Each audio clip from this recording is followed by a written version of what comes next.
Hey, what's up everyone, Morey Croson here, and today we're going to be going over some balance progressions to help you improve as an athlete, and we're going to start the video right now.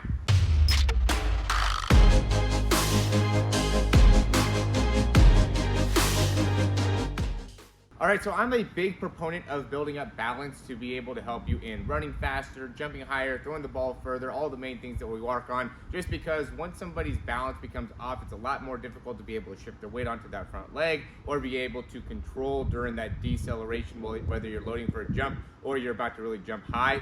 And the first thing I want you guys to consider when it comes to balance is making sure that you're wearing the right type of footwear. It is a good thing to be able to understand how to be able to control your feet, because I see some people that are wearing shoes that immediately puts them into either pronation or too much supination, right? And can even make it so their weight ends up being either too far forward and too far back. So just be aware. I actually wear a wide variety of different types of shoes, so I will allow me to get a little bit more pronation, a little bit more supination, but that is something that I'm aware of, right? So if you end up being in a spot where you're always like really flat-footed or have really high arches, you do want to be able to get some degree of support there, just to make sure that you're not putting yourself in an unbalanced position just by the footwear that you're wearing. So that's one important thing.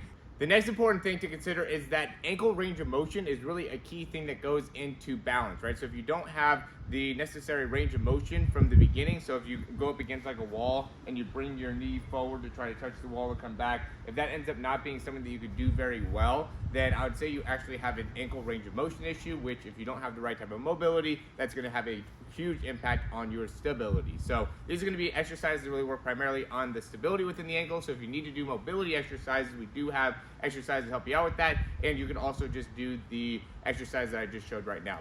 And I'm going to progress these exercises from easiest to most difficult. And so the first thing that I would do is just start with my foot facing straight ahead. I'm going to lift up. When I lift up, I really want to maintain a more upright position, so I don't want to be leaning back too much. I'm going to make sure to get the knee to the same height as my hip, and then I'm just holding that. I'm also going to dorsiflex my toe to keep that nice and up, just to be able to build up those mechanics, especially if you're a sprinter. And I'm just going to hold that, and then from here what I would do is go down and I would touch my opposite hand and then come right up and through, right? So I'm touching with my left hand, my right leg's down, getting some balance there, be able to control it, okay? And then from there you go up overhead, shift side to side, and you will definitely start to feel these in like your calves and stuff like that. And then also take your foot, go back behind your knee, and be able to rotate. So this is going to be a triplanar ankle exercise to be able to help build up your overall balance. Building up your calf strength is also an important part of being able to do this. And when you're building your calf strength, you just want to make sure to get a good amount of stretch there on the bottom, and then make sure your toe is slightly inside as you're coming up and down, right? So building up that strength within just the calves, and also the anterior tibialis, which is going to be the muscle on the front part of your shins, right? So I'm just going to be up against the wall, lifting up my toes. These are both great exercises to do to just strengthen the muscles that are going to control your overall balance. I'm going to quickly interrupt this video to say if you like the information, go ahead and click that thumbs up, subscribe, and we'll hop right back into it. Then from here, we'll just go into 90 degrees jump. So I'm just going to be on one leg, and I'm just going to jump 90 degrees, hold and stabilize, jump 90 degrees, hold and stabilize. So I'm going to go through that in all one direction, and then I'll go back the other way, build that up, try to stick it the best you can, and then I would switch legs, right? And that would be a great way to be able to build up the balance in all three planes, right? And that ends up being the big thing that I like to do with the balance, is just continue to build it up as much as I can in a variety of different planes here. And then I'm going to do 3 lateral jumps and hold. So I'm going to start off on one leg. I'm going to go 1, 2, 3, hold. 1, 2, 3, hold.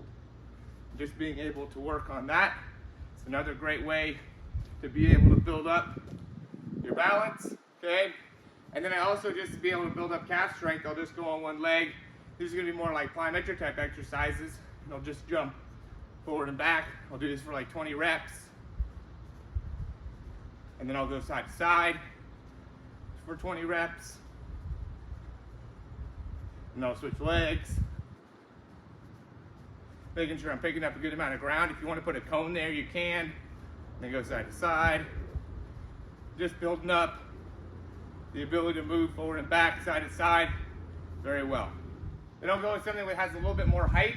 and I'll jump down and just be able to land and control it. As I'm doing this, I want to keep my chest up the best I can, have a nice control of my hips and knees as I fall down. And I want to just make it so I don't have to take any of those double steps that I just did. I want to just be able to land and stick it. All right, this is one of the best exercises I feel like for balance. So it's just a single leg RDL. I'm gonna be on one leg, come all the way down, drive back up and through. Keeping good control of the back as I work through this. All right, then the last progression would be after you use a weight and jumping and just being able to control overall balance would be adding some type of object to the situation. So now we're going to have a yoga ball or yoga block here, and then from there I just want to be able to balance, drive the knees up, and then go through that same thing, touch down, come back up, and be able to control and balance there. And then I would do the same thing, being able to go side to side, and then put my foot behind and be able to work on my balance from there as well. This is going to be a slant board here just to improve or increase my range of motion of my ankle.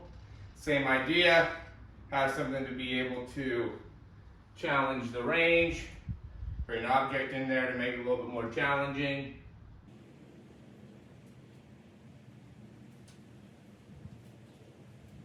Make sure you're doing these all on both sides.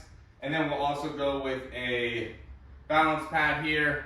Even a Bosu ball would be a good idea. I don't have the Bosu ball just because I usually will do this type of stuff and it'll just be good enough to be able to do. I'm big on controlling the landing. Right, you can even tell how much more I'm struggling on this here. So then shifting side to side.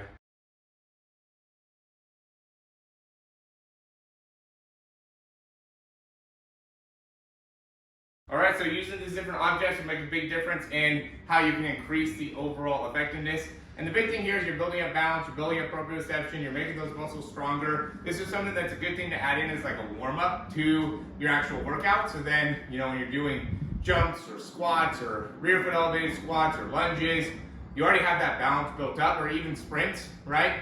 Or throwing the football, right? Before you throw the football, work on your balance and it'll help you in throwing the football further. There's a lot of people that I've been able to help throw in one session 3 to 5 yards further just by at the beginning of the session working on balance and ankle range of motion. So that's a really, really important part of being able to build up your overall body and just make you a better athlete, which is going to be a critical part whether you're, again, jumping higher, running faster, being able to cut, decelerate, throw the ball further, with more velocity. All that comes into being able to control your body and be able to balance better.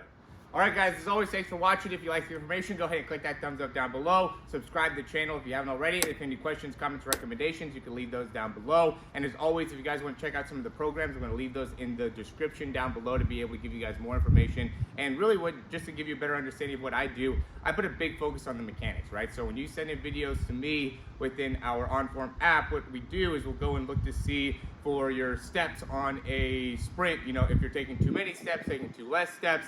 Primarily people take too many steps, and we'll just work on your stride efficiency, we'll work on your contact time, how much time you're spending on the ground, and also how fast you're turning over your legs. And really being able to objectively look at that makes a big, big difference, as well as even throwing the football. How much time does it take from the time that the front hand leaves the ball to when the ball comes out of your hands, and how efficient are you in that movement? A lot of the quarterbacks that are at the top level are able to get the ball out of their hands in like 0.3 to 0.35 seconds, and I get quarterbacks that send in videos that are up into like the 0.6 area. So really working on the release time, working on how you could use your lower body to create disassociation, and again, getting objective on it, right? Let's not go into this subjective, oh, it looks like it's a little bit better here, maybe there, it feels better, this, that, whatever. I want to get objective with it, and I think that really makes a big difference of being able to make a big improvement in quarterbacks, in sprinters, in jumpers really, really quickly. So if you like the information and you want to find out more, go ahead and check out the description down below. Thanks for watching, and we'll talk to you soon.